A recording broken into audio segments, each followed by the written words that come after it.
আমরা আহলে সুন্নাত ওয়াল জামাতে যারা আছি আমরা কিন্তু সবাই নবীজির মহব্বতে যখন নবীজির নাম শুনি তখন বিদ্যাঙ্গুলে চুমো খাই। চুমো খাই কেন? এই যে দেখেন রুদ্দুল মুহতার ফতোয়া ইশান, যদি না থাকে জিব্বা কেটে হলো বাবা, আর থাকলে আমি আলেম ভাইদেরকে বলবো আপনারা এগুলি প্রচার করবেন, মানুষকে জানাবেন, সব হবে।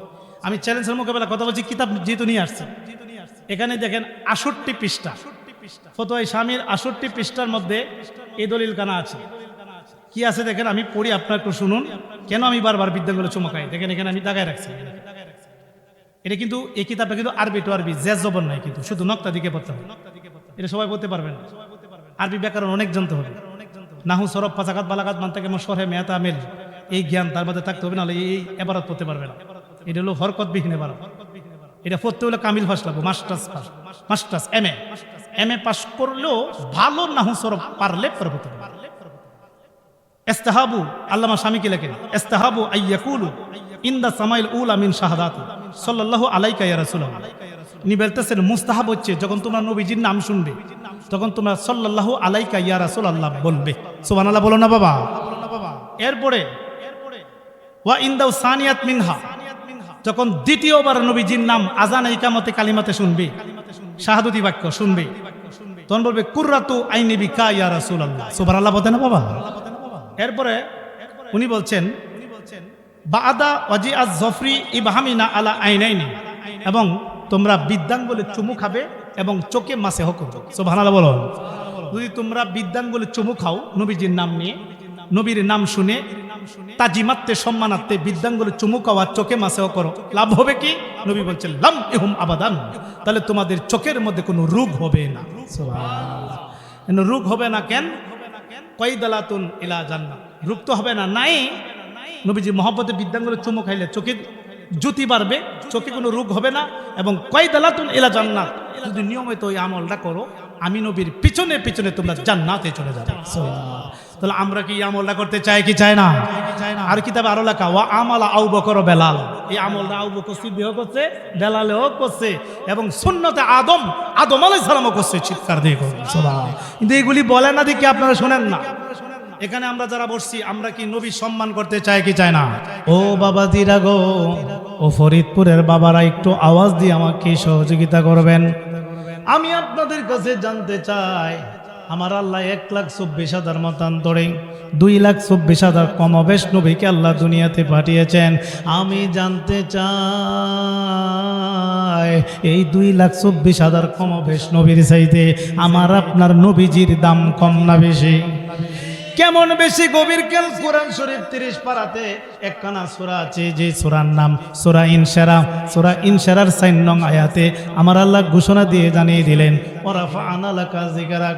আমার আল্লাহ কোন নবী গো, ও নবী আপনার জিকিরকে আমি আল্লাহ বুলন্দ করে দিলাম। মানে আল্লাহ বলতেছেন নবী গো, আপনি নবীর শান ও মানকে আমি আল্লাহ নিজে বাড়িয়ে দিলাম। ও ফরিদপুরের বাবার আওয়াজ দিয়ে বলুন, এই আয়াতে কারিমা দ্বারা কি প্রমাণ হলো? নবী পাকের সম্মান কি আমার আল্লাহ কমাইছে না বাড়াইছে? আল্লাহ যদি সৃষ্টিকর্তা হইয়া নবী পাকের সম্মান বাড়ায়, আমরা কি নবীর উম্মত হয়ে নবী পাকের সম্মান কমাইব না বাড়াইব? কিন্তু দুঃখ লাগে রে বাবা, এমন কিছু অবুঝ আলেম বের হয়ে গেছে, নবীজির সম্মান বাড়াইব দূরের কথা, নবীজির সম্মান কমাইতে কমাইতে কমাইতে কমাইতে এখন নবীজিকে আমরার মতন সাধারণ মানুষ বলা শুরু করে দিয়েছে। চিৎকার দিয়ে কোন নাউজুবিল্লাহ। আওয়াজ দিয়ে বলুন বাবা, আমার নবী কি সাধারণ না অসাধারণ? আমাদের নবী আমাদের মতো সাধারণ মানুষ হবে দূরের কথা গো বাবা, আমার আপনার নবী তো কোনো নবীর মতোই না। কথা ঠিক না বেঠে? কি বলেন? আওয়াজ দিয়ে বলুন, আমার নবী মুসা নবীর মতো নেই, ঈসা নবীর মতো নেই, আদম নবীর মতো নেই। আমার আপনার নবী আমাদের মতো সাধারণ মানুষ হবে দূরের কথা রে বাবা, আমার আপনার নবী তো কোনো নবীর মতোই না, বরং আকীদা রাখতে হইবে আমার আপনার নবী হইল সকল নবীগণের নবী। সুবহানাল্লাহ। এই নবীর উম্মত হতে পারাই সবাই আমরা খুশি না বেজার?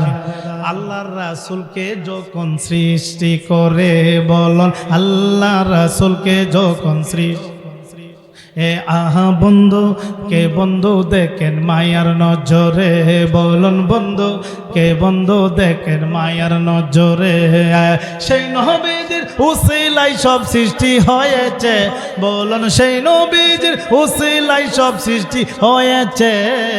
নবীজি আমায় পাগল করেছে, বলুন নবীজি আমায় পাগল। বলুন আমার নবী হলো নূরের নবী, বলুন আমার নবী হলো নূরে। এ হায় হায় উম্মতের আমল তিনি দেখেন সবই, উম্মতের আমল তিনি দেখেন সবই। সেই নবীকে দেখার আমরা স্বাদ জেগেছে, বলুন সেই নবীকে দেখার আমরা স্বাদ জেগেছে।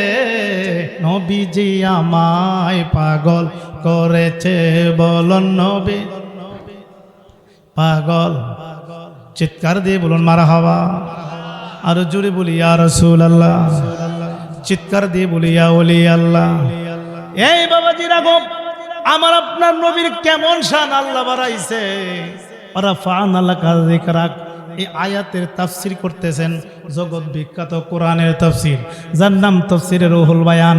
তাফসীরে রুহুল বায়ানে আল্লামা ইসমাইল হাক্কি রহমাতুল্লাহ আলাইহি বরুজি উনি তাফসীর করতেছেন, এই পৃথিবীর জমিনে যত গাছপালা আছে সমস্ত গাছপালা কেটে যদি বাবা কলম বানানো হয়, আর এই পৃথিবীর জমিনে যত নদী সাগর আছে সমস্ত নদী সাগরের পানি যদি বাবা কালি হয়, আর এই পৃথিবীর জমিনে যত মানুষ আছে সকল মানুষ যদি লেখক হয়ে যায়, লেখক শেষ হবে, কালি শেষ হবে, কলম শেষ হবে, তবু নবীজির সম্মান লেখা শেষ হবে না।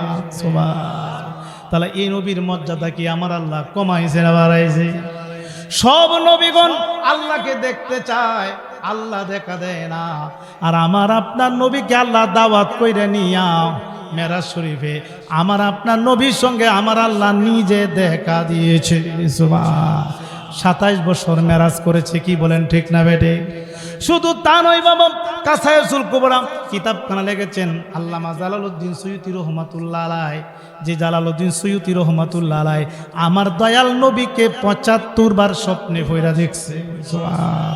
এই আল্লামা জালালউদ্দিন সুয়ুতি তাফসিরে জালালাইন লিখেছেন, ইনি ইনার কিতাবে লিখতেছেন কাসায়সুল কুবরাতে, ও পৃথিবীর মানুষ রে, দেখো দেখো আমার নবীর কত বড় শান। সুলাইমান নবীকে আল্লাহ দিলেন 3টি মুজিজা, আর ঈসা নবীকে দিলেন আমার আল্লাহ 5টি মুজিজা, আর মুসা নবীকে দিল আমার আল্লাহ 9টা মুজিজা, আর আমার আপনার নবীকে দিল আমার আল্লাহ 3000 মুজিজা। সুবহান। শুধু তা নয়, ইনি আরো লেখেন জিবরাইল আমিন সব নবীগণের কাছে ওহী নিয়ে আসছে। কোন কোন নবীর কাছে জিবরাইল আমিন আসছে 1 বার, কোন কোন নবীর কাছে জিবরাইল আমিন আসছে 2 বার, কোন কোন নবীর কাছে জিবরাইল আমিন আসছে 5 বার, কোন কোন নবীর কাছে জিবরাইল আমিন আসছে 10 বার, কোন কোন নবীর কাছে জিবরাইল আমিন আসছে 20 বার, কোন কোন নবীর কাছে জিবরাইল আমিন আসছে 30 বার, কোন কোন নবীর কাছে জিবরাইল আমিন আসছে 40 বার। ইহার উপরে নয়, আর আমার আপনার নবীর কাছে জিবরাইল আমিন আসছে বাবা 24,000 বার। তাহলে সব নবী গণেছে, আমার নবীর দাম কম না বেশি? শুধু তা নয় বাবা, আমার আপনার নবী এমন একজন নবী, যে নবীর নাম না নিলে আজান হয় না, যে নবীর নাম না নিলে ইকামত হয় না, যে নবীর নাম না নিলে কালিমা হয় না, যে নবীর নাম না পড়িলে মুসলমান হওয়া যায় না। কি বলেন ঠিক না বেটে? এই নবীর মর্যাদা কি আমার আল্লাহ কমাইছে না বাড়াইছে? আর আজকে অনেকে বলে নবী নাকি আমরার মতন সাধারণ মানুষ, জোরে কন্যা নাউজুবিল্লাহ। আমার নবী আমাদের মতো হবে দূরের কথা, আমার আপনার নবী তো কোনো নবীর মতোই না, কথা ঠিক না বেটে? তারা আমার আপনার নবী হলো অসাধারণ, আমার নবীর সাথে কোনো তুলনা নাই। এই যে একটা কিতাব দেখছেন বাবা, এই কিতাবটার নাম নসরতিব জিক্রুন নাবিউল হাবিব সাল্লাল্লাহু আলাইহি সাল্লাম। কিতাবটা বাবা উর্দু কিতাব। এই কিতাবটা আমি দেওবন্দ ভারত থেকে, ইন্ডিয়া থেকে সংগ্রহ করেছি। এই আশরাফ আলী থানভী হুজুর আমার নবীর ব্যাপারে কি লেখেন, এখানে আমরা যারা বসছি আজকে জিনিসটা বাবা, এই হাদিসটা অনেকে আপনারা শুনছেন, ওনার কিতাবের মধ্যে হাদিস খানা তুলে ধরেছেন। এই 25 পৃষ্ঠা নসের জিক্রুন নাবিউল হাবিব সাল্লাল্লাহু আলাইহি ওয়াসাল্লাম উর্দু কিতাব, এই কিতাবের 25 পৃষ্ঠায় লেখেন যে পহেলে ফসল নূরে মোহাম্মদী সাল্লাল্লাহু আলাইহি ওয়াসাল্লাম কি বয়ান মে, সুবহানাল্লাহ বলুন, অর্থাৎ নূরে মোহাম্মদীর বয়ান। উনি নূরে মোহাম্মদীর বয়ান করতে গিয়ে একটা হাদিস উনি তুলে ধরেছেন, খুব সহি সনদে হাদিস। পহলে রাওয়ায়াত হযরত জাবের ইবনে আব্দুল্লাহ আনসারী রাদিয়াল্লাহু তাআলা ফরমায়া নে, ইনি হযরত জাবের ইবনে আব্দুল্লাহ একজন সাহাবী ছিলেন। নবীর কাছে গিয়া আরজ করলেন যে আরজ করলেন, ইয়া রাসূলুল্লাহ, নবী গো, মেরে মা বাপ আপ কুরবান হো। হযরত জাবের ইবনে আব্দুল্লাহ কই, ইয়া রাসূলুল্লাহ, আমার যে মা আছে, আমার যে বাবা আছে, আপনার কদমে উৎসর্গ হোক। আমি একটা বিষয় জানতে চাই। নবী বললেন, তুমি কি জানতে চাও? ও আমি জানতে চাই আল্লাহ তাআলা तमाम चीजों ची पहले किससे दू की पैदा किया। নবী গো, আমি জানতে চাই আমার আল্লাহ সব কিছু বানানোর আগে আল্লাহ কি বানাইছে। এখন আমার নবী উত্তর দেয়, আপ সাল্লাল্লাহু আলাইহি সাল্লাম এরশাদ ফরমায়া, আমার নবী এরশাদ ফরমান, আল্লাহ তাআলা तमाम चीजों से पहले तुम्हारे नबी का नूर, আপনি নূর কা পয়দা কিয়া। জোরে কোন সুবহান। আমার নবী উত্তর দে, জাবের রে, সুন্দর একটা প্রশ্ন করলা। আমার আল্লাহ সব কিছু বানানোর আগে তোমার নবীর নূর আল্লাহ বানাইছে। সুবহান। এরপরে কখন বানাইছে উনি লেখেন যে কখন বানাইছে, উনি বলছেন উস ওয়াক্ত লোহ তাহানা, কলম তাহানা, বেহেস তাহানা, দুজক তাহানা, ফরশদ তাহানা, আসমান তাহানা, জমিন তাহানা, সুরুজ তাহানা, সানস তাহানা, ইনসান তাহানা। জোরে সুবহান। উনি লিখতেছেন তোমার নবীর আল্লাহ কখন বানাইছে। জাবের শুনো শুনো, যখন আসমান ছিল না, লোহ ছিল না, কলম ছিল না, চন্দ্র ছিল না, সূর্য ছিল না, মানুষ ছিল না, ফেরেশতা ছিল না, তখন তোমার নবীর নূর আল্লাহ বানাইছে। সুবহান। এরপরে বাবা 26 পৃষ্ঠায় আশরাফ আলী থানভী হুজুর আলো আঁকেন যে আশরাফ আলী থানভী হুজুর সারা বাংলাদেশ নয়, এশিয়া মহাদেশের মধ্যে যত কওমি অঙ্গনের আলেম আছে, তাদের মাথার তাজ, তাদের মাথার মুকুট, তাদের আকাবির, দেওবন্দ মসলকে যারা আছেন তাদের আকাবির, এই আশরাফ আলী থানভী হুজুরকে তারা সবাই মানে। উনি লিখতেছেন পঞ্চম রাওয়ায়াত হযরত আলী রাদিয়াল্লাহু তাআলা আনহু রাওয়ায়াত ছে, फरमाया मैंने आदम अलैहिस्सलाम के पैदा आहर ने 14,000 साल हुजूर में एक नूर रखता है। जो रेखन सोआ उनी लिखतेছেন আমার নবী কখন থেকে নবী, উনি বলেন আদম নবীকে বানানোর, আদম নবীকে সৃষ্টি করার আরো 14,000 বছর আগে আল্লাহ নবীকে আল্লাহ নূর দিয়া নবী বানায়া রাখছে। সোয়া। তাহলে এই দলিল দ্বারা কি প্রমাণ হলো আমার নবী মাটি না নূর? ধরে বলেন মাটি না নূর। এই যে নিচে যে কিতাবটা দেখছেন, এই কিতাবটার নাম মেশকাতুল মাসাবি। কিতাবটার বয়স আজ থেকে 1200 বছর আগের কিতাব। সুবহানাল্লাহ বলতে না জোরে। এই মেশকাতের 513 পৃষ্ঠার মধ্যে হাদিস খানা আছে। হাদিস খানা এই আমার নবী রুবিয়া উম্মিয়াল্লাতি রাতিহা ওয়াদাআতনি ওয়াকাদ খারাজালাহু নূরুন আদু আলাহা মিনহু কুসুরু শাম। আমার নবী কয় আমি আমার মা আমেনার মাধ্যমে যখন আমি দুনিয়াতে আসলাম গো, তখন আমি নবী নূর হইয়া আসলাম। সুবহান। কি হইয়া আইছে? নূর হয়ে আসলাম। শুধু নূর হয়ে আসলাম না, আমি নবী যখন আমার মা আমেনার মাধ্যমে দুনিয়াতে আগমন করলাম, তখন ছিল 12 রবিউল আউয়াল, সুবহে হাজাতিকে সময়, সোমবার দিন। আমি দয়াল নবী যখন দুনিয়াতে আগমন করলাম, তখন আমি নবীর নূর হয়ে আসলাম। তখন আমি নবীর নূরের সাহায্যে আমার মা আমেনা ঘরে বসে শাম দেশ পর্যন্ত দেখতে পেয়েছেন। তাহলে এই দলিল দ্বারা কি প্রমাণ হলো আমার নবী মাটি না নূর? নবীকে নূরের নবী মানা হইল ঈমান। নবীকে নূরের নবী মানিয়া যদি নামাজ পড়েন 5 ওয়াক্ত, লেখা হবে 50 ওয়াক্ত। আজ নবী মানার মধ্যে গন্ডগোল থাকে গো, নামাজ পড়েও জাহান্নামে যেতে হবে। নবী যার প্রতি বেজার, আমার আল্লাহও তার প্রতি বেজার। কি বলেন ঠিক না বেটে? ও ফরিদপুরের বাবারা আওয়াজ দিয়ে বলুন, আমরা দয়াল নবীকে ভালোবাসতে চাই কি চায় না? কেন ভালোবাসবো না? নবীকে তো ভালোবাসার নামে ঈমান। বুখারী শরীফ জিলদে আওয়ালের মধ্যে একটা 7 পৃষ্ঠার মধ্যে একটা অধ্যায় আছে। এই অধ্যায়টা হলো হুব্বে রাসূল মিনাল ঈমান। আমার নবীর মহব্বতের নাম, আমার নবীর ভালোবাসার নাম হইল ঈমান। সুবহান। নবীজিরে কেমন ভালোবাসতে হবে বাবা? মা চাইতে বেশি, বাবা চাইতে বেশি, দাদা চাইতে বেশি, দাদি চাইতে বেশি, সন্তানের চেয়ে বেশি। এমনকি যে একটা নিজের জান আছে, প্রাণ আছে, এই প্রাণের চেয়ে আমার দয়াল নবীকে ভালোবাসার নাম হইল ঈমান। সুবহান। এখানে আমরা যারা বলছি আমরা দয়াল নবীকে ভালোবাসতে চাই কি চাই না? কে কে চাই? দুইটা হাত তুলে দেখায়, আমার নবী দেখো, আমার নবী দেখো। কে নবীকে ভালোবাসতে চান? দুই হাত তুলে দেখাইতে হবে। নারায়ে তাকবীর, নারায়ে রিসালাত ইয়া রাসূলুল্লাহ, নারায়ে রিসালাত, নারায়ে রিসালাত, নারায়ে তাকবীর, নারায়ে রিসালাত। কাদরিয়া দরবার শরীফ জিন্দাবাদ, কাদরিয়া দরবার শরীফ। সবাই বলে মারহাবা। আসলে বাবা এখানে যারা বসছেন সবার চেহারার মধ্যে একটা হাসি হাসি ভাব, খুশি খুশি ভাব আছে। এটার কারণ হলো আপনাদের প্রত্যেকের চেহারার মধ্যে আমার দয়াল নবীর নূর রয়েছে। আমরা নবীকে নূর মানি কি মানি না, কিন্তু নবীর নূর আপনাদের চেহারার মধ্যে। সুবহানাল্লাহ বলুন না বাবা। কি বলেন? আমার নবীর মর্যাদা কি সব নবীগণের চেয়ে কম না বেশি? আচ্ছা বাবা, আমি জানতে চাই আমরা সবাই নামাজের পক্ষে আছে কি নাই? আমরা নামাজ কায়েম করতে চাই কি চাই না? আপনাদের এলাকায় মসজিদ আছে কি নাই? যখন বাবা নামাজ পড়তে চান, আমি জানি জ্ঞানী শ্রোতা সবাই আমার ওয়াজ বুঝবে না, জ্ঞান লাগবে, গভীর খেয়াল বাবা। আমরা যখন নামাজ পড়তে মসজিদে যাই, ইমাম সাহেবকে বলি একটা যা তো ২০০০ ইমাম, আল্লাহু আকবার।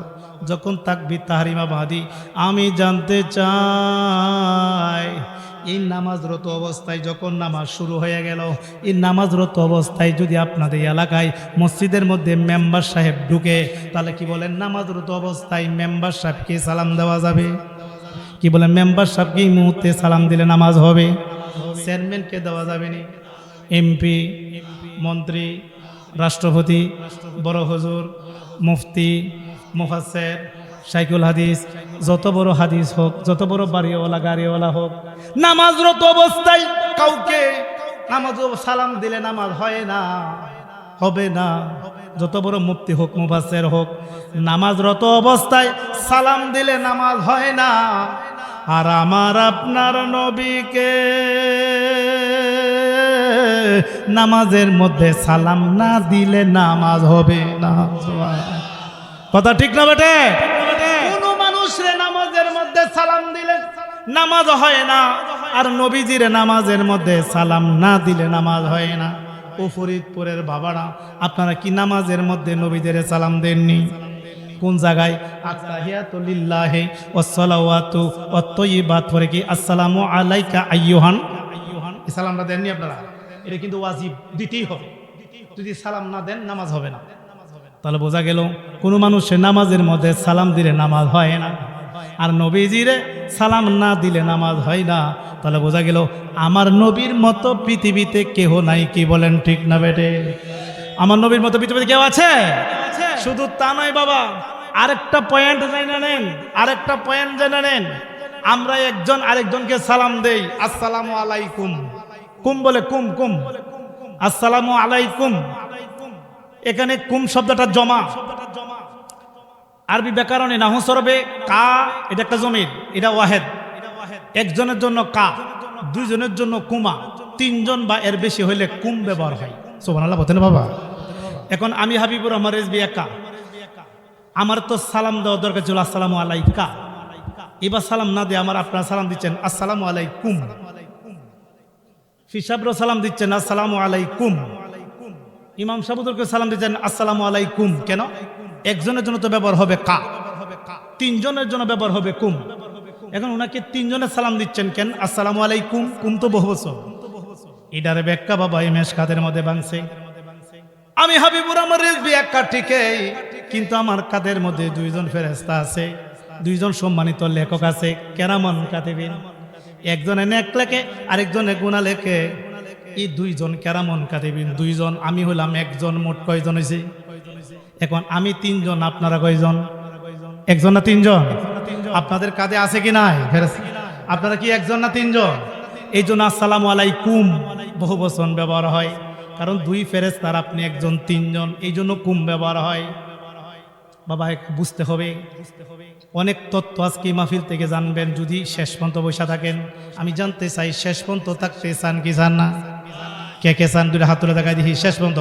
যার শেষ বলতে নারায়ে তাকবীর, নারায়ে রিসালাত ইয়া রাসূলুল্লাহ, নারায়ে রিসালাত, কাদরিয়া দরবার শরীফ জিন্দাবাদ। সবাইকে মারহাবা। এখন বাবা ইমাম সাহেবকে সালাম দেই আসসালামু আলাইকুম। একজন একজনকে সালাম দেই আসসালামু আলাইকুম, বড় হুজুরকে সালাম দেই আসসালামু আলাইকুম, কিন্তু নবীজির বেলা সালাম দেই আসসালামু আলাইকা। কি বলেন? নবীর বেলা কুম নাকা, আসসালামু আলাইকা আইয়ুহান নাবিয়্যু। ও নবীর বেলা কি কুম কর নাকা? সবার বেলা কুম, নবীর বেলা কা কেন? নবীর জন্য ওয়াহিদ ব্যবহার হয়েছে একজন, আমরার বেলা কুম, নবীর বেলা কা। এটার কারণও বাবা বাংছে। এটার কারণ হইল আমাদের কাঁধে দুইজন ফেরেশতা আছে, কেরামান কাতিবিন, দুইজন সম্মানিত লেখক, নেক এবং গুনাহ লেখে। কিন্তু আমার নবীজির কাঁধ মোবারকে ফেরেশতা নাই। সুবহান। কারণ আমার নবী জীবনে কোনো গুনাহ করে নাই। কথা ঠিক না বেটে? আমি জানতে চাই ও ফরিদপুরের বাবারা, আপনারা সবার গুনাহ আছে কি নাই? একটা গুনাহ হইলো আছে কি নাই? আচ্ছা, গুনাহ নাই এমন কোন মানুষ ফরিদপুরে কি আছে? সবার গুনাহ আছে, হুজুরদের গুনাহ আছে, ওলি আল্লাহদের গুনাহ আছে, সাহাবায়ে কিরামদের গুনাহ আছে, কিন্তু আমার নবীজির গুনাহ নাই। সুবহানাল্লাহ। আল আম্বিয়া মাসুমুন, নবীগণ বেগুনা নিষ্পাপ। আমার নবী মাসুম, বেগুনা নিষ্পাপ, গুনাহ নাই। এই জন্য লিখতে হয় না, লিখতে হয় না, ফেরেশতা লাগে না, লিখতে হয় না। নবী তো গুনাহ নাই, লিখবে কি? এই জন্য ফেরেশতা নাই, নবীজি একা। এই জন্য নবী সালাম আলী হয় আসসালামু আলাইকা আইয়ুহান নাবী। ও চিৎকার দিয়ে কোন সুবহান। নবীজি সালাম কি আসসালামু আলাইকা। সুবহানাল্লাহ বলতে না চলে? তাহলে বোঝা গেল সমগ্র মানুষের সালাম একরকম, আমার নবীর সালাম হইল আরেক রকম। বোঝা গেল আমার নবীর সাথে পৃথিবীতে কোনো তুলনা নাই। কথা ঠিক না বেটে? তাহলে এই নবীর উম্মত হতে পারায় সবাই আমরা খুশি না বেজার? হেই বাবাজিরা গো, এখানে আপনারা যারা বসছেন সবাই আশিকে রাসূল, আশিকে ওলি বাবা। আমরা নবীজির পাশাপাশি ওলিয়া উলিয়াগণকেও মানতে চাই কি চায় না? কেন ওলি আল্লাহগণকে মানবেন বাবা? এই বাংলাদেশের মধ্যে কোনো নবী আসে নাই, কোনো রাসূল আসে নাই, এবং কোনো সাহাবী এই বাংলাদেশে আসে নাই। এই বাংলাদেশে ইসলাম কায়েম করেছে ওলি আউলিয়ারা। কি বলেন ঠিক না বেটে? ওলি আউলিয়ারা এদেশে ইসলাম কায়েম করছে। এখন সেই ওলি আল্লাহগণকে আমরা সবাই মানতে চাই কি চায় না? এখন বাবা শাহজালালে সর্বপ্রথম মসজিদ বাইন্দা নামাজ পড়ছে, এটা ছিল গৌরগোবিন্দ রাষ্ট্র। কথা ঠিক না বেটে?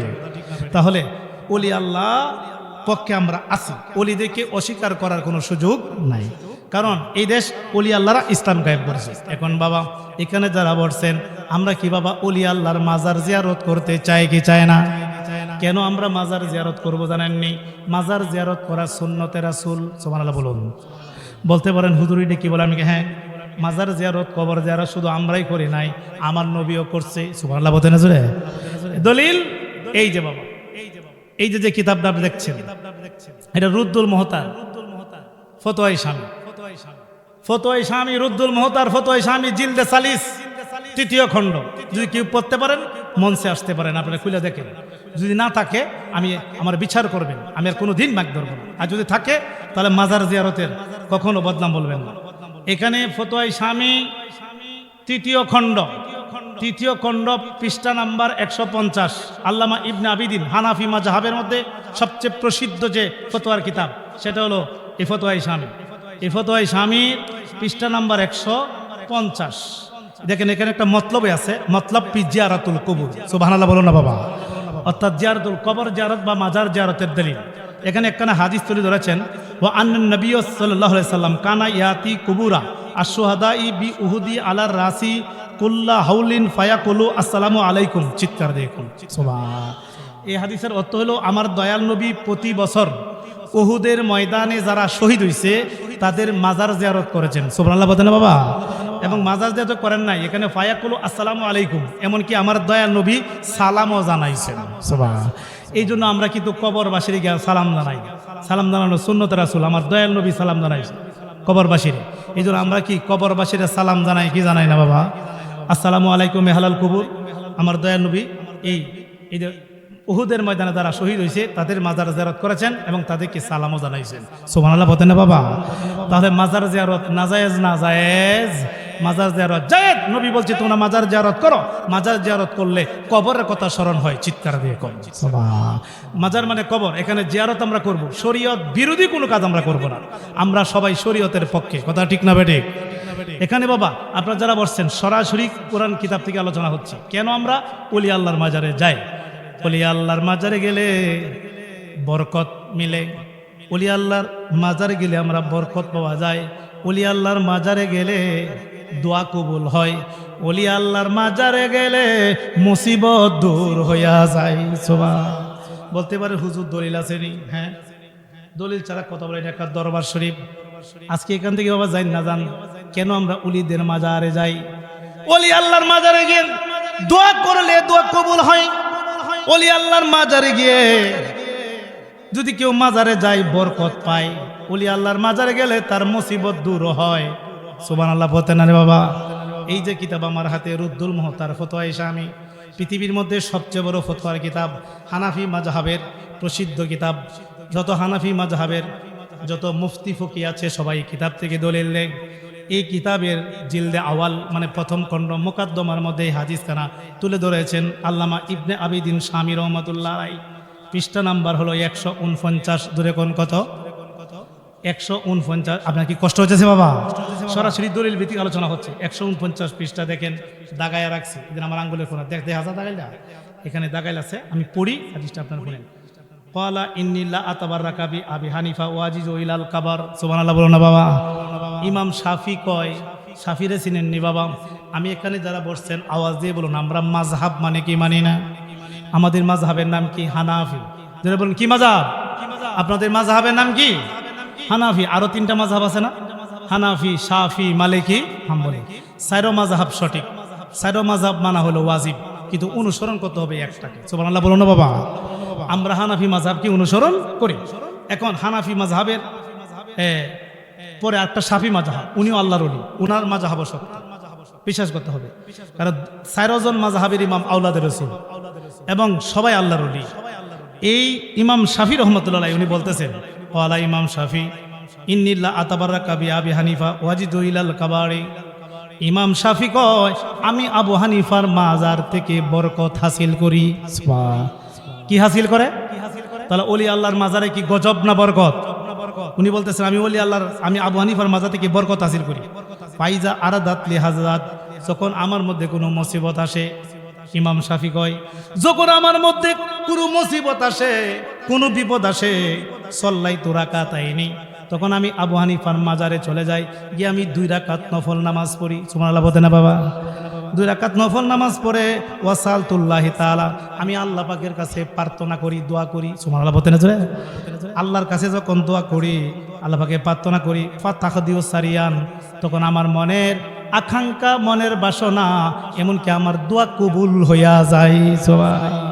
উনি বলতেছেন, যখন আমি কোনো মুসিবতে পড়ি, আমি কোনো বিপদে পড়ি, আমি আবু হানিফার মাজারে চলে যাই, চলে গিয়ে আমি 2 রাকাত নফল নামাজ পড়ে, 2 রাকাত নফল নামাজ পড়ে যখন আমি আল্লাহ পাকের কাছে দোয়া করে প্রার্থনা করি, সাথে সাথে গো আমার দোয়া তো কবুল হয়, এমনকি আমার মুসিবত দূর হইয়া যায়।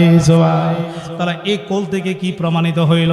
ওলি আল্লাহর মাজারে গেলে বরকত পাওয়া যায়, ওলি আল্লাহর মাজারে গেলে দোয়া কবুল হয়, ওলি আল্লাহর মাজারে গেলে মুসিবত দূর হইয়া যায়। চিৎকার দিয়ে গুণ সুবহান। তাহলে এখানে আমরা যারা বসছি, আমরা ভাবি হক্কানি ওলি আল্লাহর পক্ষে আছে কি নাই?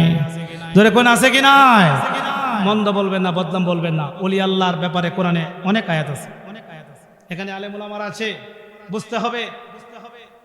এখানে আউলিয়ার নামের আগে একটা শব্দ আল্লাহ ব্যবহার করেছেন, আলা। আলা শব্দের অর্থ কি জানেননি? সাবধান, খবরদার, হুঁশিয়ার। আলা শব্দটা নাহুর কায়দা, এটা হরফে তামবির। হরফে তামবির ব্যবহার করলেন কেন? আল্লাহ নামাজের আগে আলা ব্যবহার করে নাই, রোজার আগে আলা ব্যবহার করে নাই, হজ যাকাতের আগে আলা ব্যবহার করে নাই। আউলিয়া নামের আগে আলা ব্যবহার করেছেন কেন? সাবধান, হুঁশিয়ার, আমার অলিগণ সম্বন্ধে কোনো মন্তব্য করিও না, খবরদার, খবরদার। আমার অলিগণের দুনিয়া তো ভয় নাই, পরকালে কোনো ভয় নাই। আমার অলিগণের দুনিয়াতে কোনো চিন্তিত হবে না, পরকালে কোনো চিন্তিত হবে না। অলি আল্লাহগণ দুনিয়া তো শাহানশাহ, কবরে গেল শাহানশাহ, চিৎকার দিয়ে সুবহানাল্লাহ। এই যে বাবা একটা কিতাব দেখছেন, এই কিতাবটার নাম মেরকাতুল মাফাতি। এই ফরিদপুরের বাবারা, আলেম ওলামা স্টেজ ভর্তি আছে। এই যে মেরকাতুল মাফাতি, এই মেশকাতের ব্যাখ্যা মেরকাতুল মাফাতি কিতাব হাতে নিয়ে আমি শুধু এখানে নয় 64টা জেলাতে আমি বয়ান করি, দেশের বাইরে ইন্ডিয়াতেও বয়ান করি। এবছর 15টা প্রোগ্রাম ছিল, কিন্তু এই দেশের গন্ডগোলের কারণে ভিসা কেটে দিচ্ছে, যেতে পারে নাই। আমার হাজার হাজার ওয়াজ ইন্টারনেটে চলছে, 4000 ওয়াজ আমার ইন্টারনেটে আছে। তরিকত টিভি, তরিকার পথে সুন্নি প্রচার, এই 3টা চ্যানেল আমার আছে, আপনারা দেখবেন সার্চ দিয়ে। প্রতিটা কথা ভাবে দলিল দিয়ে আমি আলোচনা করি। এখানে এই মেরকাতুল মাফাতি যেটা মাদ্রাসায় পড়ানো হয়, এই মেশকাত শরীফ কমি মাদ্রাসায় পড়ানো হয়, আলিয়াতেও পড়ানো হয়। এই মেশকাতের সরহে মেশকাত তথা মেরকাতুল মাফাতি, মেরকাত শরীফ ইমাম মোল্লা আলী কারি রহমাতুল্লাহ লেখা। এই কিতাবের পৃষ্ঠা নাম্বার হলো 3য় খণ্ড, 3য় খণ্ড জিলদে সালিস। এই কিতাবে 414 পৃষ্ঠার মধ্যে উনি একখানা হাদিস তুলে ধরেছেন, ইন্নাল আউলিয়া লা ইয়ামুতুনা, ওলিগণ মরে না, তারা মাজারের মধ্যে জিন্দা থাকে। সুবহানাল্লাহ বলুন না। উনি বলতেছেন যে শুধু জিন্দাই থাকে না, তারা মাজারের মধ্যে নামাজও আদায় করে। সুবহানাল্লাহ বলেন না বাবা? তাহলে বাবা ওলি আল্লাহদেরকে অবজ্ঞা করা, অস্বীকার করার কোনো সুযোগ নাই। এখানে আমরা যারা বসছি, আমরা কি বাবা তরিকার পক্ষে আছে কি নাই? আপনারা জানেন তরিকা হলো 4টি। যেরকম তরিকা কয়টি? কাদরিয়া, চিশতিয়া, নকশবন্দিয়া, মুজাদ্দাদিয়া। এই দরবারটা হলো বাবা কাদরিয়া দরবার। কাদরিয়া তরিকা বাবা প্রবর্তক হলো বড় পীর আব্দুল কাদের জিলানী। চিশতিয়া তরিকা হলো খাজা মঈনুদ্দিন চিশতি রহমাতুল্লাহ আলাইহি, এবং বাহাউদ্দিন নকশবন্দি রহমাতুল্লাহ নকশবন্দিয়া তরিকা, এবং মুজাদ্দিদ আল ফিসানি রহমাতুল্লাহ মুজাদ্দিদিয়া তরিকা। 4 তরিকা সঠিক। এই 4 তরিকার নৌকা, 4 তরিকার যে কোনো একটা তরিকার নৌকায় যদি আপনারা উঠুন, তাহলে এই নৌকাটা গো আল্লাহ পর্যন্ত পৌঁছে দিবে। ধরে কোন এখন বুঝতে হবে তরিকা শব্দের অর্থ কি। তোয়ারিকুন শব্দের অর্থ না নৌকা না, তোয়ারিকুন তো রাস্তা। আমি নৌকাটা বুঝাইছি, এটা রাস্তা আর কি। এখন আপনারা যদি এই তরিকার রাস্তার মধ্যে উঠুন, এই রাস্তাটা আপনাদেরকে আল্লাহ পর্যন্ত পৌঁছে দিবে। চিৎকার দিয়ে কোন সুবহানাল্লাহ। আচ্ছা বাবা, রাস্তায় যদি না উঠেন তাহলে কি গন্তব্যস্থলে পৌঁছা কি সম্ভব? তাহলে কি রাস্তায় উঠতে হবে? 4টা তরিকা আছে। এই 4টা তরিকাকে অস্বীকার করা, অবজ্ঞা করার কোনো সুযোগ নেই। আস্তাব আলী থানভী হুজুর পীর দচ্ছে, রশিদ আহমদ গাঙ্গুহি হুজুর পীর দচ্ছে, কাশেম নানাতুবি যিনি দেওবন্দ মাদ্রাসা বানাইছে উনিও বাবা পীর দচ্ছে। সবাই তরিকা ভিত্তিক জীবনযাপন করছে। তরিকাকে অস্বীকার করার, অবজ্ঞা করার কোনো সুযোগ নেই। প্রত্যেকটা আল্লাহর ওলিগণ আল্লাহরে পাইতে গিয়ে বাবা পীর ধরছে। বড় পীর আব্দুল কাদের জিলানী যিনি বড় পীর, উনিও আল্লাহরে পাইতে গিয়ে পীর ধরতে হয়েছে। বড় পীর ও পীর আছে, বড় পীরের ও পীর আছে। বড় পীরের পীরের নাম শেখ আবু সাইদ মাকজুমি রহমাতুল্লাহ আলাইহি। খাজা মঈনুদ্দিন চিশতি রহমাতুল্লাহ আলাইহি, যিনি ভারত উপমহাদেশে যিনি না আসলে আমরা ধর্ম পাইতাম না, ইসলাম পাইতাম না, যিনি যেই খাজা মঈনুদ্দিন চিশতি রহমাতুল্লাহ আলাইহি 1 কোটি হিন্দুকে মুসলমান বানিয়েছেন। নাম খাজা উসমান হারুনি রহমাতুল্লাহ আলাইহি। শুধু তা নয়, বাবা শাহজালাল বাংলাদেশের অলিকুলের সম্রাট, ইনিও আল্লাহরে পাইতে গিয়ে পীর ধরছে। বাবা শাহজালালের পীরের নাম ওনার আপন মামা সৈয়দ আহমদ কবির রহমাতুল্লাহ আলাইহি। শুধু তা নয়, আমরা যে মাযহাব বিশ্বাস করি হানাফি মাযহাবের ইমাম আজম আবু হানিফা রাহমাতুল্লাহ আলাইহি, ইনিও বাবা আল্লাহরে পাইতে গিয়ে পীর ধরছে। ইমাম আজম আবু হানিফার পীরের নাম হলো হযরত জাফর সাদেক রাদিয়াল্লাহু তাআলা আনহু। এমনকি উনি ফিকহে একবারে লেখছেন, লাউলা সান্তানি লাহলাকান নুমান, আমি আবু হানিফা যদি শেষের 2 বছর পীরের কাছে মুরিদ হইয়া পীরের খেদমত না করতাম, তাহলে আমি ধ্বংস হয়ে যাইতাম। চিৎকার ফিজ রহমাতুল্লাহ আলাইহি। তো সমস্ত আল্লাহর ওলিরা যদি আল্লাহরে পাইতে গিয়ে উসিলা মাধ্যম পীর ধরতে হয়, আমরা কি আল্লাহরে পাইতে গিয়ে পীর ধরা দরকার আছে কি নাই? পীর কোরআনের ভাষা বলা হয় মুর্শিদ। মুর্শিদ শব্দের অর্থ হলো পথ প্রদর্শক। মুর্শিদ শব্দের অর্থ হলো পথ দেখানেওয়ালা। আপনাকে একজন পথ প্রদর্শক লাগবে। যাদের মুর্শিদ নাই তাদের পথ প্রদর্শক নাই, যাদের মুর্শিদ নাই তাদের নসিবে হেদায়েত নাই। চিৎকার দিয়ে কোন সুবহানাল্লাহ। সমস্ত ওলি আল্লাহরা পীর ধরছে। সুতরাং পীরকে অস্বীকার করা, অবজ্ঞা করার কোনো সুযোগ নাই। এখন আপনারা কেন পীরের দরবারে যাবেন? পীর শব্দের তো আল্লাহর বুজুর্গ, পীর শব্দের তো আল্লাহওয়ালা, মুরব্বী। পীর মানে পথ প্রদর্শক, পথ দেখানেওয়ালা। পীরের কাছে কেন যাবেন? অমানুষ মানুষ হওয়ার জন্য। পীরের কাছে কেন যাবেন? আত্মশুদ্ধি করার জন্য। পীরের কাছে কেন যাবেন? নিজকে নিজে চিনার জন্য। পীরের কাছে কেন যাবেন? হুজুরি কলবে নামাজ শিক্ষা করার জন্য। পীরের কাছে কেন যাবেন? 6 লতিফার জিকির শিক্ষা করার জন্য। পীরের কাছে কেন যাবেন? 4 প্রকার জিকির শিক্ষা করার জন্য। পীরের কাছে কেন যাবেন? ঘুমন্ত হৃদয় জাগ্রত করার জন্য। পীরের কাছে কেন যাবেন? খারাপ থেকে ভালো হওয়ার জন্য। তাহলে বাবা পীরের কাছে যখন যাবেন আত্মশুদ্ধি হয়ে যাবে, নিজকে নিজে চিনবেন, হুজুরি করবে নামাজ পড়বেন। যখন হুজুরি করবে নামাজ পড়বেন রে বাবা, তখন এই নামাজে মেরাজ হইয়া যাইবে। আচ্ছা বাবা, এখানে আমরা যারা বসছি আমরা কি নামাজের পক্ষে আছে কি না? আচ্ছা, আমরা যে নামাজ পড়ি সত্য করে একটা কথা বলেন তো বাবা, মসজিদের মধ্যে নামাজে দাঁড়াই ঠিকই, কিন্তু মসজিদের মধ্যে মন তো থাকে না, মন তো এদিক সেদিক চলে যায়। এখন মন এদিক সেদিক চলে যায় কেন? মন এদিক সেদিক এই কারণে চলে যায়, খান্নার শয়তান মানুষের মন এদিক সেদিক নিয়ে যায়। শয়তানে যখন আপনি নামাজে দাঁড়াবেন তখন মন শয়তান এদিক সেদিক নিয়ে যাবেন। তাহলে বোঝা গেল কলব থেকে এই যে মানব দেহর রাজধানী হলো কলব। রাজধানী ঠিক, দেশ ঠিক।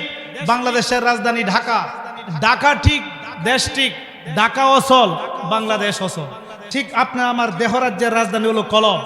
এই কলব রাজধানী ঠিক, দেহ ঠিক, রাজধানী বেঠিক, এই দেহ বেঠিক। এই রাজধানীর মধ্যে ময়লা আবর্জনা ভরপুর, কলবের মধ্যে অনেক ময়লা আবর্জনা আছে। যার কলবে ময়লা আবর্জনা ভরপুর, এখানে খান্নার শয়তান বয়ে রয়েছে। এই কারণে নামাজের মধ্যে দাঁড়াইলে মন মসিও থাকে না, মন এদিক সেদিক চলে যায়। এমনকি কয় রাকাত নামাজ পড়ছেন এটাও মনে থাকে না। কথা ঠিক না বেঠিক বাবা? এখন কলব থেকে শয়তানকে দূর করা দরকার আছে কি না? এখন কলব থেকে শয়তানকে দূর করতে হইলে বেশি বেশি আল্লাহর জিকির করতে হবে, চিৎকার দিয়ে করবে। কারণ শয়তান কয় নামাজের মধ্যে আমি ধোঁকা দিতে পারি, কিন্তু বান্দা যখন আল্লাহ আল্লাহ জিকির করতে থাকে তখন আমার শরীরে আগুন লেগে যায়, আমি এখান থেকে পালাই। সুবহানাল্লাহ বলে না বাবা? আমার নবী বলছেন, বুখারীর হাদিস, সব জিনিস পরিষ্কার করার যন্ত্র আছে, আর এই কলব পরিষ্কার করার যন্ত্র হলো আল্লাহ পাকের জিকির। চিৎকার দিয়ে করুন সুবহান। এই জন্য খানকা শরীফের মধ্যে বেশি বেশি জিকির হয়, কারণ জিকির করলে কি লাভ হয়? কলবের ময়লা আবর্জনা দূর হয়। জিকির বেশি বেশি করলে খান্না শয়তান কলব থেকে দূর হয়। কলবটা মদিনার আয়না হয়ে যা, কলবটা হুজুরি কলব হয়ে যা। আর হুজুরি কলবে যখন নামাজে দাঁড়াবেন তখন এই নামাজে মেরাজ হইয়া যায়। তাহলে বাবা, হুজুরি কলবে কিভাবে নামাজ পড়বেন, এই ছয় লতিফার জিকির কিভাবে করবেন, এটা শিক্ষা করার জন্য একজন পীর মুর্শিদ লাগবে কি লাগবে না বাবা? একজন উস্তাদ গুরু লাগবে না? এই উস্তাদ গুরুটাই তো হক্কানি পীর মুর্শিদ। পীর মুর্শিদের সাথে থাকবেন, অলি আল্লাহগণের সাথে থাকবেন। বাবা আপনারা বলুন তো বাবা, পীর মুর্শিদ আল্লাহর অলিগণের পাওয়ার আছে কি নাই? অলিগণের মর্যাদা আছে কি নাই? বড় পীর আব্দুল কাদের জিলানী লেখছেন, এলেম হলো দুই প্রকার, একটা ইলমুল লিসান, একটা ইলমুল কলম। একটা হলো প্রতিবছকের বিদ্যা, মাদ্রাসায় গিয়ে শিখে। আর একটা শিক্ষা হলো ইলমুল কলব, কলবের বিদ্যা, মারেফতের বিদ্যা। দুইটা বিদ্যা লাগবে। আল্লাহরে পাইতে হলে দুইটা বিদ্যা লাগবে। শুধু শরীয়ত আল্লাহরে পাওয়া যাবে না, আল্লাহর পাইতে হলে দুই ধরনের জ্ঞান লাগবে, একটা শরীয়ত আর একটা হলো মারেফত। চিৎকার দেখুন সুবহানাল্লাহ। ইনি বাবা সিরুল আসরার নামক কিতাব বড় পীর আব্দুল কাদের জিলানী রহমাতুল্লাহ আলাইহি লিখেছেন। এই কিতাবের মধ্যে লেখছে একটা মানুষ মুক্তি পেতে হলে দুই ধরনের জ্ঞান লাগবে, একটা শরীয়ত আর একটা মারেফত। উনি উদাহরণ দিয়েছেন,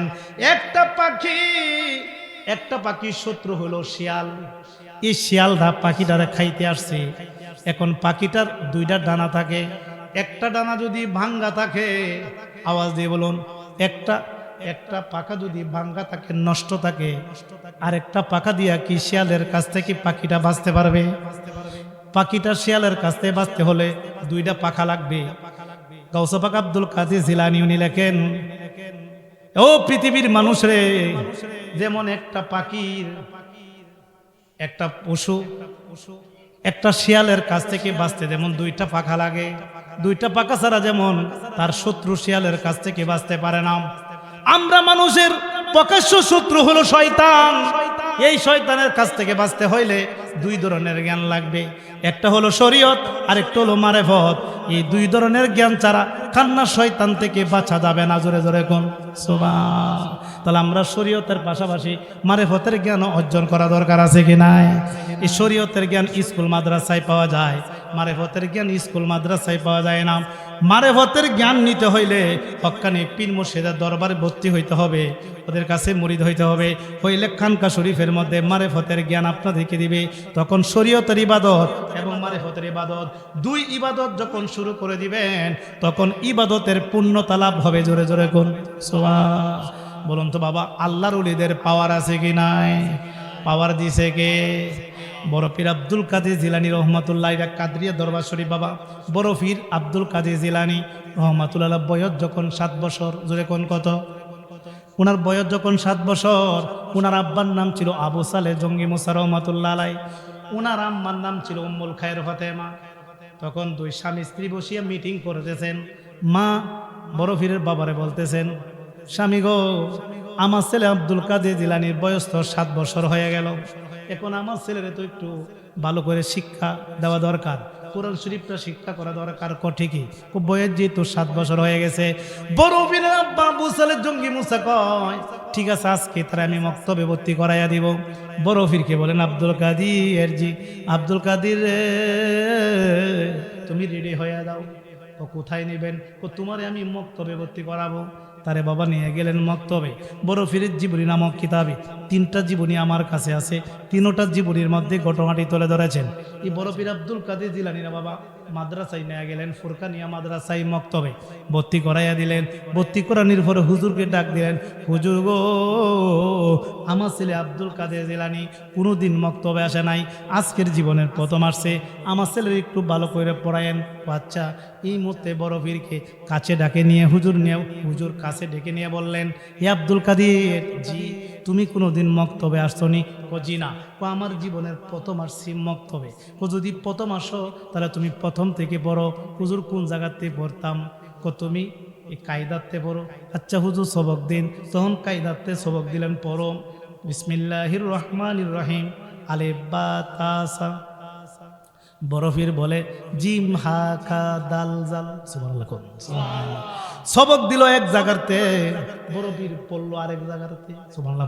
বাবা হুজুর বলেন, আব্দুল কাদের জি, তুমি নাকি কোনোদিন মক্তবে আসো নাই? জি না, আজকে জীবনের প্রথম আসছি। প্রথম যদি আসো তাহলে তোমার আমি প্রথমতে সবক দিলাম, তুমি একটু বাড়াইয়া বললা। হুজুর গো, আমি আরবি অক্ষরগুলা, আরবি হরফগুলা খুব ভালো কইরই পারি। তুমি পারবা করতে কি? তুমি তো মক্তবে আসো নাই। হুজুর আমি পারি। তাহলে আর একটু সামনেতে ভরো। হুজুর করতে কি পড়তাম? হামজা জবর আ, বা জবর বা, তা জবর তা। বড় পীর কয়, হামজাজের ই, বাজের বি, তাজের তি। চিৎকার দিয়ে করত হুজুর কো মাবুদ, মাবুদ জীবনে কত ছাত্র পড়াইলাম, কিন্তু এমন ধরনের ছাত্র তো আমি জীবনে পাই নাই। আমি সবক দেই এক জায়গাতে, এই ছাত্র দ্বীপ বাড়াইয়া পড়ে। সুবহানাল্লাহ বলতে না বাবা, হুজুরের খবর নাই কারে পড়াইতেছে। যে বড় পীর আব্দুল কাদের জিলানী হইল সুলতানুল আউলিয়া, সকল আউলিয়াদের সরদার। জোরে কোন বড় পীরের পাওয়ার আছে কি না? আছে। কিন্তু কাদরিয়া দরবার সেই জন্য বড় পীরের শান গাইতেছে। বড় পীর আব্দুল কাদের জিলানী যে কেমন বড় আল্লাহর ওলি, আর কার নামে দরবারটা খুলছে? বড় পীরের তরিকার নাম কাদরিয়া তরিকা। এই কাদরিয়া তরিকার নামে এই দরবার শরীফ করছে, কাদরিয়া দরবার শরীফ। সুবহানাল্লাহ বলতে না বাবা। এখন এই বড় পীর আব্দুল কাদের জিলানী রহমাতুল্লাহ আলাইহি, উনি আলিফ বা তাসা পরে হামজা জবর আ, বা জবর বা, তা জবর তা সবক দিলেন। উনি বললেন হামজাজের ই, বাজের বি, তাজের তি। হুজুর আশ্চর্য হয়ে যায়। হুজুর বল, আব্দুল কাদের তুমি নাকি কোনোদিন মক্তবে আসো নাই? জি না। তাহলে তোমারে আমি সবক দিলাম এক কান্দে, তুমি দি বাড়াইয়া বললা। হুজুর গো, আমি কায়দা খুব ভালো কইরই পারি। কথাটা তুমি আর একটু সামনেতে পড়ো। হুজুর করতে কি পড়তাম? তুমি আমপারাতে পড়ো। সুবহানাল্লাহ বলতে বাবা। কাছে হুজুর সবক দিন, আমপারাতে সবক দিন। আমপারাতে পড়ো বিসমিল্লাহির রহমানির রহিম আলহামদুলিল্লাহি রাব্বিল আলামিন। গাউস পাক কয় আর রহমানির রহিম মালিক ইয়াউমিদ্দিন ইয়াকা না'বুদু ওয়া ইয়াকা নাস্তাইন। এভাবে পড়তে গায়রিল মাগদুবি আলাইহিম ওয়ালাদ-দাল্লিন আমিন বলে সূরা ফাতিহা শেষ করে দিল। সুবহানাল্লাহ। যখন সূরা ফাতিহা শেষ করে দিছি, হুজুর তো পেছ লাগি গেছে। হুজুর কো, আল্লাহ কারে আমি পড়াই, এর যে আমি এক আয়াত কইছি, এখন দি সূরা ফাতিহা শেষ। সুবহানাল্লাহ বলতে না। আব্দুল কাদের জি, তুমি নাকি কোনোদিন মক্তবে আসো নাই? জি না। তাহলে তোমার আমপাড়ার আমি একটা আয়াত দিলাম, তুমি দিয়ে 7 আয়াত পড়েছো। হুজুর আমি আমপাড়াও খুব ভালো কইরই পারি। হুজুর কো, আব্দুল কাদের তুমি তো কোনোদিন মক্তবে আসো নাই, আজকে জীবনের প্রথম আসছো, তুমি আমপাড়া পারো কি করে? হুজুর গো, আমি পারি, আসল কথা কয় না। এই মধ্যে হুজুর বলতেন, আব্দুল কাদের রে তুমি একটু সামনেতে পড়ো। হুজুর কোত্থেকে পড়তাম? তুমি কোরআন শরীফ থেকে পড়ো। বাচ্চা হুজুর সবক দিন, পড়ো বিসমিল্লাহির রহমানির রহিম আলিফ লাম মিম। বড় পীর কয় জালিকাল কিতাবুল লা রাইবা ফি হুদাল লিল মুত্তাকিন। এভাবে পড়তে পড়তে পড়তে পড়তে পড়তে পড়তে পড়তে পড়তে পড়তে পড়তে পড়তে পড়তে বড় পীর আব্দুল কাদের জিলানী রহমাতুল্লাহ আলাইহি হুজুরের সামনে 18 পারা কোরআন মুখস্থ কইরা দিয়েছে। হুজুর আশ্চর্য হয়ে যায়, তাজ্জব হয়ে যায়। এই মুহূর্তে বড় পীরের আব্বা আবু সালে জঙ্গি মোসা রহমতুল্লাহ আলাইহি তারা ছেলেরে নেওয়ার জন্য, হুজুর হুজুর গো আমার ছেলে আব্দুল কাদের জিলানীর পড়াইছেন নেই? না না না, আপনার ছেলের আমি পড়াইতে পারবো না। কেন? হুজুর গো আপনি আনছেন, আপনার ছেলের আমি পড়াইতাম, আপনার ছেলে উল্টা আমারে পড়াইতে পারবো। গাউসবাকের আব্বা কয় আপনি কেন পড়াইতে পারবেন না? বেয়াদবি করছিনি? না বেয়াদবি করে নাই। কেন পড়াইতে পারবেন না? আমি এই কারণে পড়াইতে পারবো না, আপনার ছেলে ছাত্র হইয়া যতটুক জানে আমি উস্তাদ হইয়া এতটুক জানি না। শোনা কথাটা বুঝলাম না। বুঝলেন কি? আপনার ছেলে কোরআন শরীফ প্রথম থেকে পড়তে পড়তে পড়তে পড়তে 18 পারা পর্যন্ত ঠেকছে, আমি দেখছি একটা শেষ জবর পর্যন্ত ভুল হয় নাই।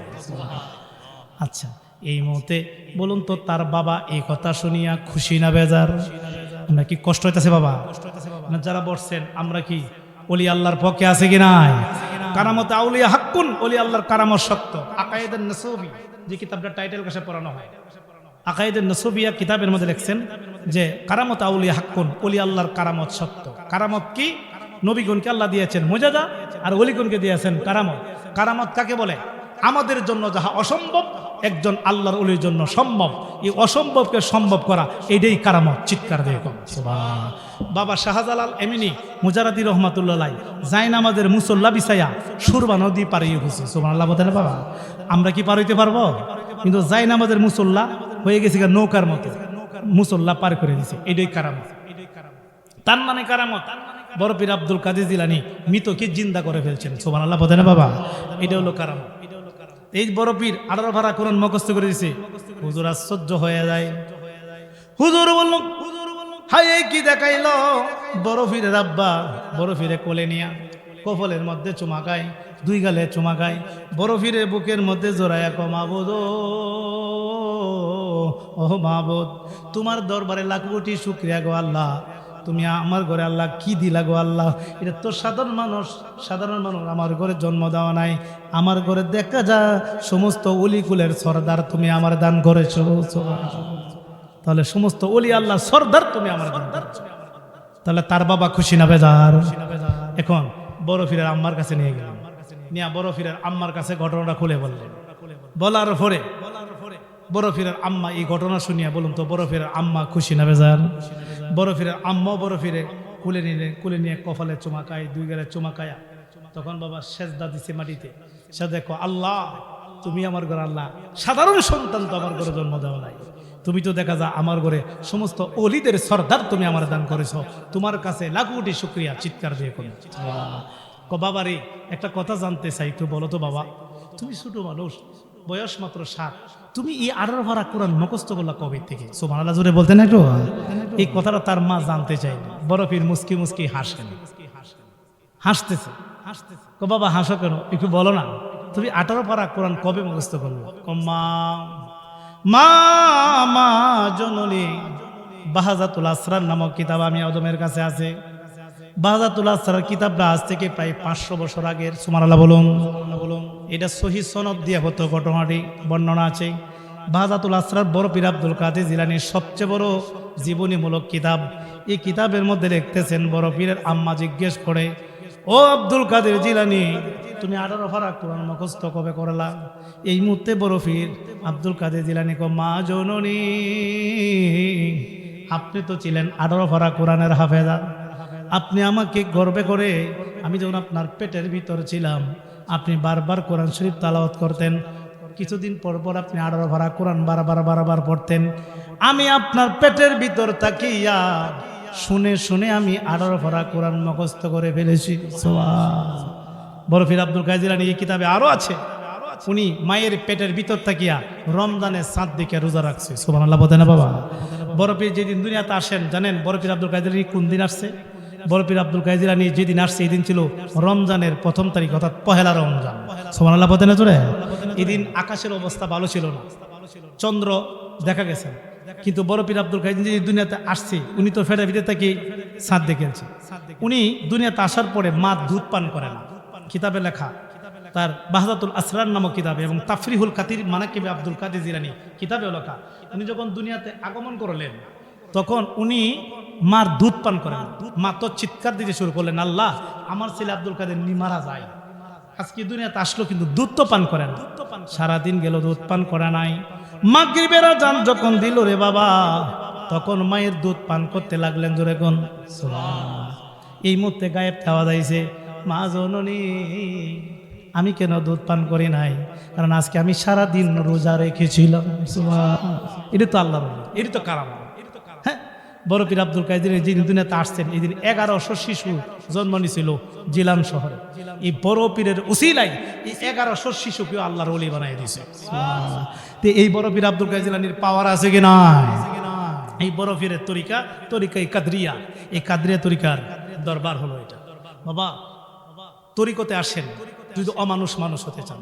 তরিকতের মানুষের ভাষা ভিন্ন রকম, অন্যরকম। যখন পীরের হাত ধরে হে মরার আগে মরে যাবে, হে মাটি হয়ে যা, তার আচার আচরণ খুব সুন্দর হয়, বাচনভঙ্গি সুন্দর হয়। এবং এই তরিকতের মানুষের প্রথম ক্লাসটাই তাহে আদর। তরিকতের প্রথম ক্লাসই আদর। তরিকতের মানুষ মানুষকে মানুষে ভালোবাসে। এদের মানে কোনো হিংসা বিদ্বেষ পাবেন না, কোনো অহংকার পাবেন না। তরিকতের মানুষের মধ্যে আছে শুধু প্রেম, মহব্বত আর ভালোবাসা। চিৎকার দিয়ে আমরা কি বাবা মানুষকে ভালোবাসতে চাই কি চায় না? এই তরিকতের জগৎ আয়সা দেখেন কেমন। আপনাদের এলাকায় একটা দরবার শরীফ হয়েছে, আমি কিন্তু আজকে দরবারের নাম শুনে দাওয়াত রাখছি। আমার সামনে হাজার হাজার শ্রোতা থাকে। আর আপনারা যে মানুষগুলা বইছেন, আমাদের একটা মিলাদ শরীফ পড়লো 500 লোক, 300 লোক মিলাদ শরীফ পড়লো, কিন্তু জানি না প্রসার কেমন হয়েছে। আর আপনারা মনে হয় তরিকা সম্বন্ধে নলেজ কম, যার কারণে এখানে মানুষ কম হয়েছে। তবে আপনারা তরিকতকে ভালোবাসুন, ওলি আল্লাহর কে ধারণ করুন। যে কোনো একটা তরিকা আপনাদের নিতে হবে। একটা তরিকা নিয়ে জীবনযাপন করে দেখেন, যদি পরিবর্তন না হন আমার হুন্দা জানাবেন। একজন হক্কানি পীরের কাছে মুরিদ হইয়া শুধু 40 দিন আপনি তরিকার আমলগুলা করেন, মাত্র 40 দিন। 40 দিনের ভিত্তি ইনশাল্লাহ আপনি পরিবর্তন হবেনি। চিৎকার দিন সুবহানাল্লাহ। বাংলাদেশে অসংখ্য পীর মাশায়েখ আছে, সুফি সাধক আছে, ওলিয়া উলিয়াগণ আছে, এই জন্য বাংলাদেশ আছে।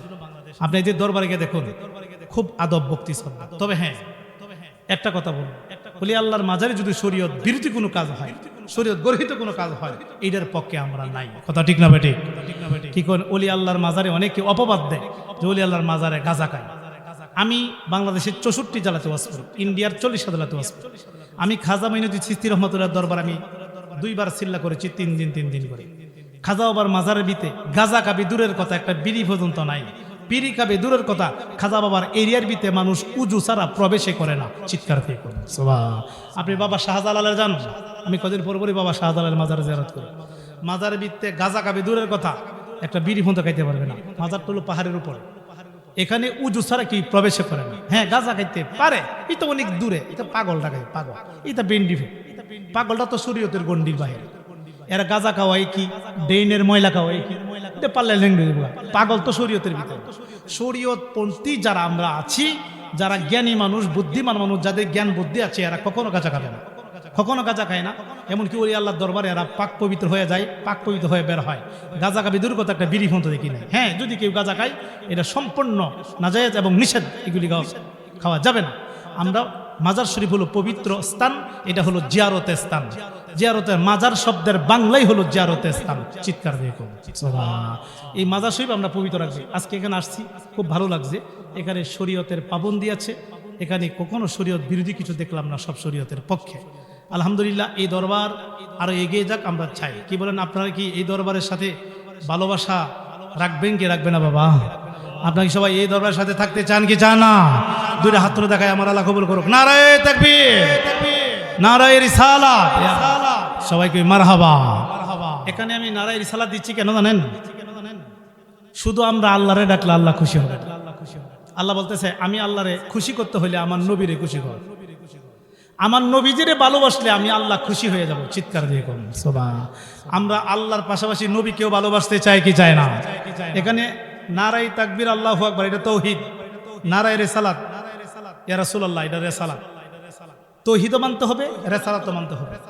একজন লোক তাওহীদ মানলো, রিসালাত মানলো না, ইমানদার হওয়া যাবে না।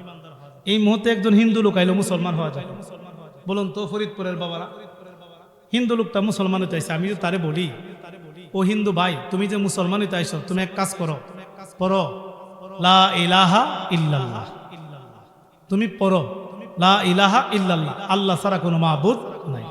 এখন সে 1 কোটি বার পড়লো, অজ্ঞানী শ্রোতা একটা আওয়াজ দিয়ে বললো, এই লোকটা 1 কোটি বার বললো লা ইলাহা ইল্লাল্লাহ, সে কি মুসলমান হইছে? কেন? সে তো আল্লাহরে মানছে, সে তো আল্লাহরে মানছে, আল্লাহকে স্বীকৃতি দিছে, কিন্তু মুসলমান না কেন? হ্যাঁ, আমার নবীরে মানে নাই, আল্লাহরে মানছে, নবীরে মানে নাই, 1 কোটি বার আল্লাহরে স্বীকৃতি দিছে লা ইলাহা ইল্লাল্লাহ, মুসলমান না। আর একবার পড়লো মুহাম্মাদুর, আমার আল্লাহ কয় ও হিন্দু বেটারে, এখন আমার নবীর নাম যেহেতু নিয়েছিস, রেসালাত যেহেতু বিশ্বাস করছিস, এখন তুমি মুসলমান হইয়া গেছো। তাহলে আল্লাহর পাশাপাশি নবীজিরও মানতে হবে কি হবে না বাবা? হবে। এখন আমি কিন্তু আজকে একটা আমল করছি, আপনারা দেখছেন, মানেন বা না মানেন, বলে যাই হক কথা, সত্য কথা বলে যাই, যদি আমল করুন নসিব ভালো হবে, ভাগ্য পরিবর্তন হবে। আমল না করলে আপনাদের ব্যক্তিগত ব্যাপার। আমি একটা আমল বারবার করতেছি, আপনি দেখতেছেন, আমি যখন নবীজির নাম নিতেছি, যখন নবীজির নাম মোবারক নিয়ে বিদ্যাঙ্গুলে চুমু খাচ্ছি, লা ইলাহা ইল্লাল্লাহু মুহাম্মাদুর রাসূলুল্লাহ সাল্লাল্লাহু আলাইহি ওয়াসাল্লাম কুররাতু আইনি বিকা ইয়া রাসূলুল্লাহ বলে বিদ্যাঙ্গুলে চুমু খাচ্ছি এবং চোখে মাসেও করতেছি। সুবহানাল্লাহ বলো না বাবা। অনেকে বলবে এটা বেদাত, আসলে যে বেদাত বলছে এই কিতাব পড়ে নাই, যদি এই কিতাবটা পড়তো তাহলে বেদাত বলতো না। এই কিতাবটার দাম 48,000 টাকা, 13 খণ্ড কিতাব, 48,000 টাকা। আমি বৈরত থেকে আনছি, লেবানন বৈরত। একটা কিতাবের দাম 48,000 টাকা, 13 খণ্ড। এই রুদ্দুল মুহতার ফতোয়ায়ে শামীর 2য় খণ্ডের মধ্যে দেখেন কি লিখছে, যদি এই কিতাবটা কেউ না পড়ে তাহলে তো সেই দলিলটা পাবে না। এই কিতাব তো পড়তে হবে। আমরা আহলে সুন্নাত ওয়াল জামাতে যারা আছি, আমরা কিন্তু সবাই নবীজির মহব্বতে যখন নবীজির নাম শুনি তখন বিদ্যাঙ্গুলে চুমু খাই। চুমু খাই কেন? এই যে দেখেন রুদ্দুল মুহতার ফতোয়ায়ে শামীর, যদি না থাকে জিব্বা কেটে হলো বাবা, আর থাকলে আমি আলেম ভাইদেরকে বলবো আপনারা এগুলি প্রচার করবেন, মানুষকে জানাবেন, সব হবে। আমি চ্যালেঞ্জের মোকাবেলা কথা বলছি, কিতাব যেহেতু নিয়ে আসছে, এখানে দেখেন 68 পৃষ্ঠা ফতোয়ায়ে শামীর, 68 পৃষ্ঠার মধ্যে এই দলিল কানা আছে। কি আছে দেখেন, আমি পড়ি, আপনারা একটু শুনুন কেন আমি বারবার বিদ্যাঙ্গুলে চুমু খাই। দেখেন এখানে আমি দাগায় রাখছি, এটা কিন্তু এই কিতাবটা কিন্তু আরবি টু আরবি, জেজ জবর নাই, কিন্তু শুধু নক্তা দিকে পড়তে হবে। এটা সবাই পড়তে পারবে না, আরবি ব্যাকরণ অনেক জানতে হবে, নাহু সরব ফাসাকাত বালাগাত মানতাকে মশরে মেয়াতা আমেল, এই জ্ঞান তার মধ্যে থাকতে হবে, নাহলে এই এবারত পড়তে পারবে না। এটা হলো হরকতবিহীন এবারত, এটা পড়তে হলে কামিল পাস লাগবে, মাস্টার্স এম এ পাস করলেও ভালো নাহু সরব পারলে পড়তে পারবে। ইস্তাহাবু, আল্লামা শামীকি লেখেন, ইস্তাহাবু আইয়াকুলু ইনদা সামাইল উলা মিন শাহাদাতি সাল্লাল্লাহু আলাইকা ইয়া রাসূলুল্লাহ। ইনি বলতেছেন মুস্তাহাব হচ্ছে যখন তোমরা নবীজির নাম শুনবে তখন তোমরা সাল্লাল্লাহু আলাইকা ইয়া রাসূলুল্লাহ বলবে। সুবহানাল্লাহ বলো না বাবা। এরপরে ওয়া ইনদাউ সানিয়াত মিনহা, যখন দ্বিতীয়বার নবীজির নাম আযান ইকামতে কালিমাতে শুনবে, শাহাদাতি বাক্য শুনবে, তখন বলবে কুররাতু আইনি বিকা ইয়া রাসূলুল্লাহ। সুবহানাল্লাহ বলতে না বাবা। এরপরে উনি বলছেন বাদা ওয়াজিআজ জফরি ইবহামিনা আলা আইনাইনি, এবং তোমরা বিদ্যাঙ্গুলে চুমু খাবে এবং চোখে মাসেহ করবে। সুবহানাল্লাহ বলো। যদি তোমরা বিদ্যাঙ্গুলে চুমু খাও নবীজির নাম নিয়ে, নবীর নাম শুনে, তাজিমাত্তে সম্মানার্থে বিদ্যাঙ্গুলে চুমু খাও আর চোখে মাসেহ করো, লাভ হবে কি? নবী বলছেন লাম ইহুম আবাদান, তাহলে তোমাদের চোখের মধ্যে কোনো রোগ হবে না। সুবহানাল্লাহ। রোগ হবে না কেন? কয়দালাতুন ইলা জান্নাত, রোগ তো হবে না, নাই। নবীজি মহব্বতে বিদ্যাঙ্গুলে চুমু খাইলে চোখে জ্যোতি বাড়বে, চোখে কোনো রোগ হবে না, এবং কয়দালাতুন ইলা জান্নাত, যদি নিয়মিত ওই আমলটা করো আমি নবীর পিছনে পিছনে তোমরা জান্নাতে চলে যাবে। তাহলে আমরা কি আমলটা করতে চাই কি চাই না? আর কিতাবে আরো লেখা ওয়া আমালা আবু বকর বেলাল, এই আমলটা আবু বকর সিদ্দিকও করছে, বেলালও করছে, এবং সুন্নতে আদম আলাইহিস সালামও করছে। চিৎকার দিয়ে সুবহানাল্লাহ। কিন্তু এগুলি বলে না দেখি আপনারা শোনেন না। এখানে আমরা যারা বসছি আমরা কি নবী সম্মান করতে চাই কি চাই না?